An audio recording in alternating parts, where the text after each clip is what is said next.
I'm called Robert Rwabubare, who is working with BIRDC PIBID as production officer. We are training these farmers here purposely that these farmers can acquire the skills which can enable them to maintain their bananas sustainably in the villages and have enough food, and also they could have money by selling their matoke. These trainings, they are not all available for the farmers, as the staff, we are very few.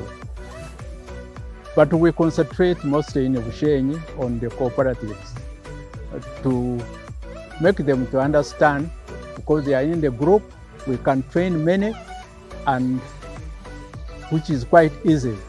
And these farmers whom we train, these cooperatives, they acquire the knowledge and technologies which help them to increase their productivity.